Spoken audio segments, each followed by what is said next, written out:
Olá amigos investidores, estamos de volta para mais um vídeo e no vídeo de hoje a gente vai falar sobre o fundo imobiliário de papel Vigir11 da Valora. No momento o valor atual da cota dele é R$ 9,79 e nas últimas 52 semanas bateu uma mínima de R$ 9,12 e uma máxima de R$ 10,07. E sim, meus amigos, você não está vendo errado. O dividend yield dele é exatamente 15,16%. E lembrando que aqui é isento de imposto de renda, simplesmente o maior dividend yield de fundo de papel e provavelmente de todos os fundos imobiliários da nossa bolsa. Atualmente é exatamente esse meu amiguinho aqui. Ele é um fundo imobiliário com cara de Fiagro em termos de dividend yield. Basicamente só Fiagros conseguem dar um dividend yield tão bom assim como ele. Aliás, alguns dão até mais Fiagros. Mas para fundo imobiliário, esse é um dividend yield muito alto. Os fundos imobiliários de papel bons, vocês vão ver, na comparação com o Vigir, com os seus pares, poucos dão próximo disso, poucos dão próximo. E ele é o número 1 atualmente. A gente vê que, apesar de tudo isso, ele não sofreu uma variação muito grande. Entre a máxima e a mínima dele, a gente tem no máximo 10% de variação. Apesar desse gráfico aqui, a gente pensa que o fundo teve uma queda absurda, né? Mas não teve, no máximo 10%. Mas aqui parece que teve uma queda de 40%, 50%, porque esse gráfico aqui do Status Invest é meio exagerado, digamos assim. Então a mínima dele, ele alcançou aqui, no dia 26 de maio, onde vários fundos imobiliários, principalmente os de tijolos, já estavam em alta.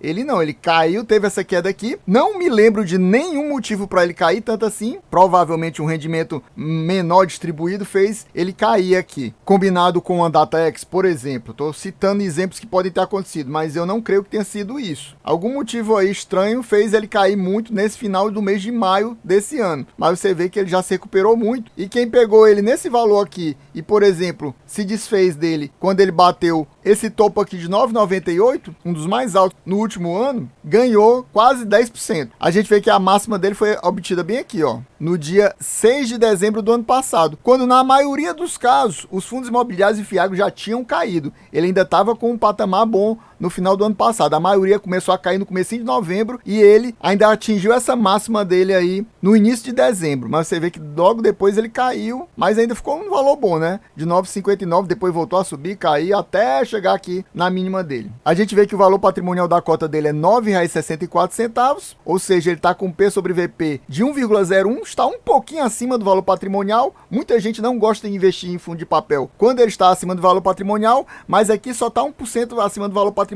e, como eu falei, ele está com ótimos dividendos distribuídos, um dividend yield muito alto, e isso é normal o fundo se valorizar. Ele está muito melhor, por exemplo, que o MXRF. E o MXRF está com um P sobre VP bem mais alto que 1. O patrimônio líquido dele atualmente é 994 milhões, próximo de 1 bilhão de patrimônio líquido. O número de cotistas dele é bem alto, 226 mil, e a liquidez diária dele é estúpida, de 4 milhões e meio, é muito fácil vender e comprar cotas do Vigir11. E nos últimos 24 meses, ele tem um dividendo distribuído de cerca de 12 centavos. E ele distribuiu quanto esse mês? Exatamente 12 centavos, o que representa em termos de yield 1,20% de yield. É um yield muito top para fundo de papel. Mas a gente vai ver detalhes melhores agora no relatório quentíssimo que saiu semana passada do mês de setembro, que se refere aos pagamentos que foram feitos agora no mês de outubro. A gente vai ver mais detalhes para ver como é que está essa questão dos dividendos, principalmente se eles foram ou não foram afetados com a questão da Selic. A gente vê aqui as distribuições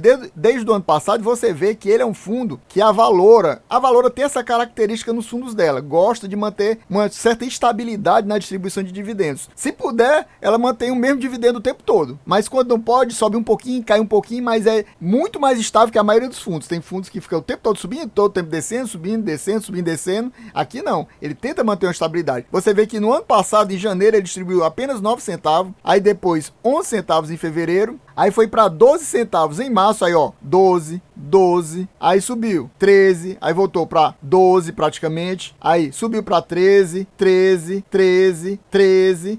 até o final do ano foi 13, aí esse ano caiu para 11, aí voltou para 13, depois 12, ó, parece um relógio. E no mês de julho, 13, e aí no mês de agosto, 12, depois subiu de novo para 13 em setembro e agora 12 de novo. Você vê que ele é muito estável, é um dos mais estáveis, além desses dividendos bem altos que ele distribui. E meu amigo, se você quiser me ajudar mais, e se você quiser pedir um vídeo para você, de qualquer fundo que seja, qualquer fundo imobiliário, desde aquele mais desconhecido até aquele mais famosão, Fica a dica aí, assista até o fim. Amigo, você quer me ajudar a acelerar o pagamento do YouTube para eu conseguir pagar aqueles conteúdos pagos que eu sempre falo para você? Então você vem aqui abaixo do vídeo, clica no valeu, vai abrir essa janelinha, você doa a partir de R$2. E aí no próximo vídeo eu te agradeço pela doação. E se você doar a partir de R$20, você coloca aqui no comentário o ticket que você deseja e eu vou analisar para você no próximo vídeo, seja ele de fundo imobiliário, Fiagro ou ação. Muito obrigado, valeu! Agora a gente vem aqui para fazer a comparação com seus pares no site do Investidor 10.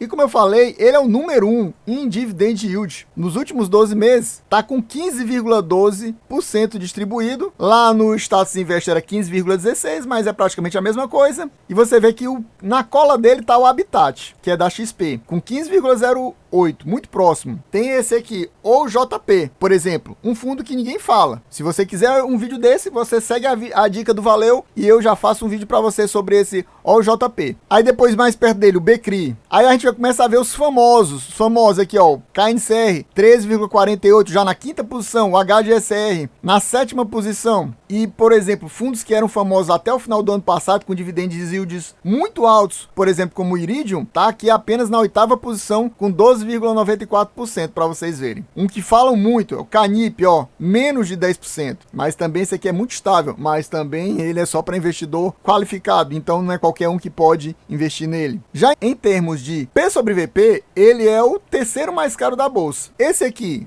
o BSR, está com um dividend yield zerado, não está distribuindo dividendos, e mesmo assim, ele é o mais alto P sobre VP da nossa bolsa. O HGCR em segundo, em terceiro Vigia, como eu falei. Aqui está diferente lá do Status Invest, que lá está 1,01, aqui está 1,02. Tem uma pequena diferença, mas isso não vai afetar tanto assim. Ele não deixaria de ser o número 3, por exemplo, aqui, do mais caro, né? Mas é um mais caro, um pouco mais caro apenas, nada de absurdo. Aí você pergunta assim, por que o MXRF não está aqui? Porque o MXRF é considerado híbrido, não é comparável aqui com o Vigi, é um fundo exclusivamente fundo de papel, ele só investe em CRI, então por isso não é comparável com o MXRF. Já em termos de P sobre VP, o número 1 disparado é o Canip, né, com quase 8 bilhões, o KNCR, que eu fiz vídeo recente, quase 6 bilhões, é o segundo, o Iridium é o terceiro, o HGSR é o quarto, o VRTA na quinta posição, o RBRR na sexta, e o nosso querido Vigi está na sétima posição de maior fundo imobiliário desse segmento aqui de papel, de recebíveis imobiliários da nossa bolsa. E agora a gente vai para aquele relatório, o último relatório do mês de setembro, que se refere aos pagamentos feitos em outubro. Então, vindo aqui para o relatório do mês de setembro, a gente vê que no mês de setembro ele encerrou com 99,7% do patrimônio líquido alocado em CRI. Ou seja, está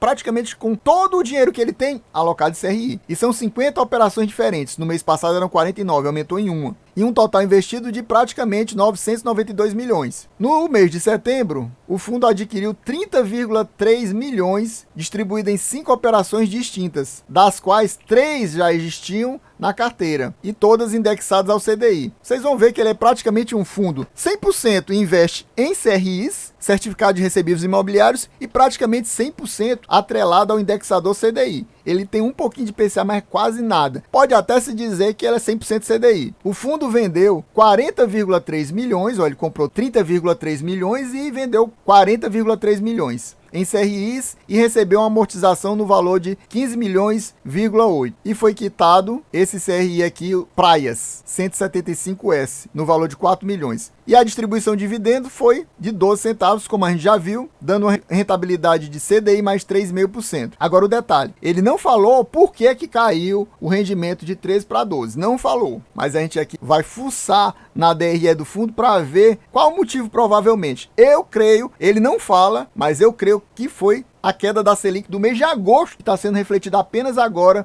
nesse relatório do final do mês de setembro. Ainda não teve aquela queda de 0,5% do mês de setembro, que deve se refletir só no mês seguinte, só no relatório do mês provavelmente de outubro, ou até mesmo do mês de novembro. A gente não vai falar sobre isso aqui porque a gente já falou em relatórios passados. Eu já coloquei aqui em cima um cardzinho, se você quiser ver o vídeo do mês anterior, lembrando que é sempre bom você ver a evolução do fundo mês a mês. Quando você tem um vídeo novo e você não assistiu o anterior, você assiste o anterior para ver como é que está evoluindo o fundo. Muito importante nesses comentários do gestor essa questão da qualidade do crédito da carteira. A gestão gostaria de reforçar que todos os CRIs estão adimplentes, ou seja, ninguém está atrasado, ninguém está dando bolo, ninguém está dando calote aqui na nossa Valora e mais especificamente aqui no Vigi. Importante também, esses eventos subsequentes, no iniciozinho do mês de outubro, ele já está falando de uma coisa que aconteceu nesse mês de outubro, o fundo adquiriu 2 operações de CRI, no valor de 1 milhão apenas, com uma taxa de CDI mais 4,3% ao ano. Uma coisa que é sempre bom lembrar é que o fundo foi lançado em julho de 2018, como a gente está vendo aqui, ou seja, ele já tem 5 anos na bolsa. Ele não é um fundo recente, já tem um histórico interessante. Chegamos aonde queríamos, a DRE do fundo, para a gente investigar melhor o que aconteceu nesse mês. A gente vai focar aqui no mês de setembro, mas a gente vai prestar atenção em julho e agosto para comparar com esses meses. Você vê que em termos de receita, houve claramente uma queda. No mês de julho, ele recebeu 14 milhões e meio de receitas. Em agosto, 15 milhões e 900, ou seja, praticamente 1 milhão e meio a mais. E nesse mês, ele recebeu cerca de 1 milhão e 300 a menos do que julho. Aí você vê a questão de dias úteis aqui, ó. Porque como é um fundo atrelado ao CDI, a quantidade de dias úteis afeta muito o valor recebido, os valores recebidos. No caso aqui teve 21, aqui teve 23 e aqui teve 20. O que eu fiz? Eu olhei a média que o fundo recebeu em termos de dias úteis, considerando essa parte aqui que é a mais importante, os juros recebidos das CRIs. Então, nessa comparação, no mês de julho, para 21 dias, em média ele recebeu 690 mil reais por dia. No mês de agosto, cerca de 682 mil, ou seja, bem próximo do mês de julho. Recebeu até um pouco menos, mas como teve 2 dias úteis a mais, aí recebeu muito mais. Agora, no mês de setembro, por exemplo, que é um dia com menos dias úteis, só teve 20 dias úteis, ele recebeu apenas 623 mil por dia, em média. Ou seja, teve uma queda em relação a julho de quase 70 mil, em relação a agosto de quase 60 mil. Então, para mim, claramente, essa queda no juro se deve à queda no meio ponto percentual da Selic. Eu acho que não tem dúvida nenhuma. Seria bom o fundo ter falado isso, mas ele não falou. A gente vê que ele recebeu 12.968 e distribuiu só 12.386, o que deu 12 centavos no mês de julho, mas ele recebeu mais do que ele distribuiu. Guardou em caixa 600 mil. Aqui no mês de agosto ele pagou mais, 13 centavos, e você vê que ele distribuiu bem menos também. Ele recebeu 14 milhões e 300 praticamente e distribuiu apenas 13.418. Ele também colocou em caixa cerca de 700 mil. Aqui ele colocou dinheiro em caixa, aqui ele colocou dinheiro em caixa, e aqui no mês de setembro, ele recebeu, no final das contas, já reduzindo as despesas. Isso aqui são resultados, são lucro. Você vê que em termos de despesa é quase constante. No mês que tem mais dias úteis, ele também cobra mais de despesa, mas você vê que o valor da despesa não cai, é estável praticamente. A receita diminuiu, a despesa manteve, então tem uma queda no lucro. Aí você vê que o lucro caiu bastante, olha aqui, né? Como eu já tinha mostrado para vocês, o lucro caiu bastante. Já a partir daqui você vê que o lucro caiu bastante, porque a receita de juros caiu bastante. Então, ele ficou com lucro de apenas 11 milhões e 700 mil praticamente e distribuiu o mesmo de julho, que foi 12 milhões, quase 400 mil. Ou seja, ele colocou cerca de 700 mil dinheiro que estava em caixa. Pode-se dizer que o dinheiro que ele ganhou aqui de sobra, ele colocou aqui, né?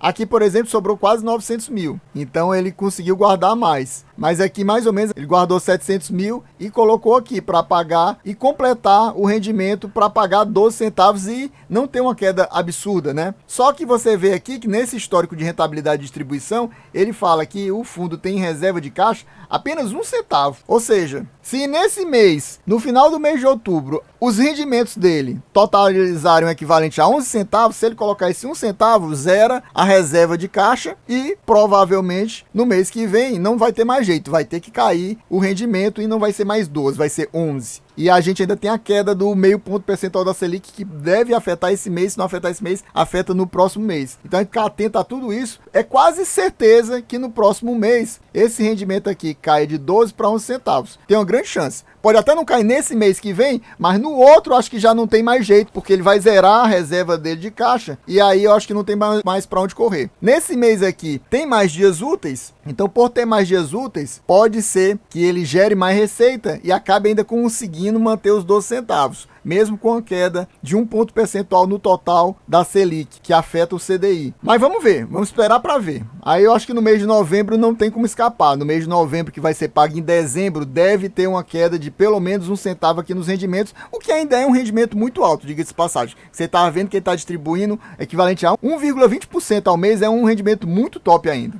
Agora a gente vai para a carteira de ativos, meus amigos, e eu nunca vi ninguém falando, e eu vou falar aqui o seguinte: fique atento com a nossa querida Hellball. Eu andei olhando, e aí você vê aqui, eu vou marcar aqui esse aqui, ó, Pateu Mongilar. Aí você vai me perguntar, por que você marcou isso aqui? Vou explicar daqui a pouco. E aí você vê Hellball aqui de novo. Hellball é uma construtora, né? Não sei se eu posso dizer em vez de construtora, incorporadora. Mas ela constrói imóveis residenciais, né? Só tem esses? Eu acho que só. Vamos lá marcar aqui esses 3, marcar esses 2 e marcar esse 1. O que totaliza, meus amigos, cerca de 27%, meus amigos. 27% da carteira é atrelada a Hellball. Aí você vai me dizer, ah não, Adriano, mas esse aqui é o Pateu Mongilar, não é Hellball não. Tá com esse nome Pateu Mongilar, mas é um empreendimento da Hellball.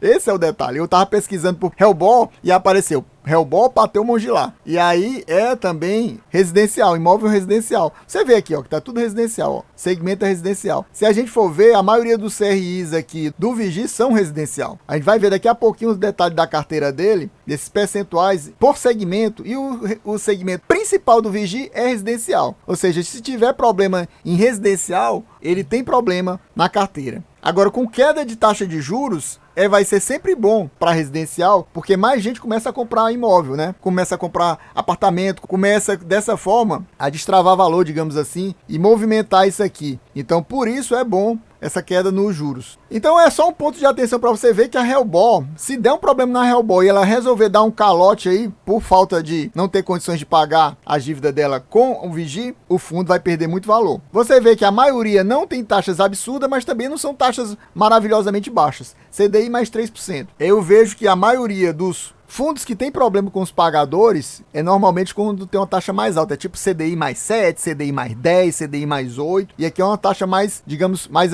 amigável. CDI mais 3, CDI mais 3, ó, CDI mais 2,95, CDI mais 3, CDI mais 2,95, basicamente ele trabalha com essa Hellball, já tem tipo uma parceria, é CDI mais 3, meu amigo, pra você é CDI mais 3, pros outros é CDI mais 4, CDI mais 5, você vai ver que tem outros aqui, ó, mais 4, mais 5, tem até esse aqui que é mais 6, a maioria são taxas maiores, mas é bom sempre você ficar atento. Aqui do lado você vê os valores das dívidas, as taxas a gente já viu aqui, vou só marcar de novo, é porque como eu falei, ela tem 50 ativos, então a gente tá vendo só parte dos ativos aqui. Eu descobri que esses aqui tem essa conexão, apesar de estar tudo separado. Então essa é a primeira página dos ativos, vamos para a segunda página. Na segunda página a gente tem mais essa turma aqui, você vê que são muitos residenciais mesmos. A maioria, vocês viram, até o momento era tudo CDI, mas temos agora aqueles poucos de IPCA, que são muito pouco mesmo, olha aqui, 0,5%, cerca de 0,5%. Se você somar tudo é 1,5% em IPCA, o resto é CDI. Aí você vê que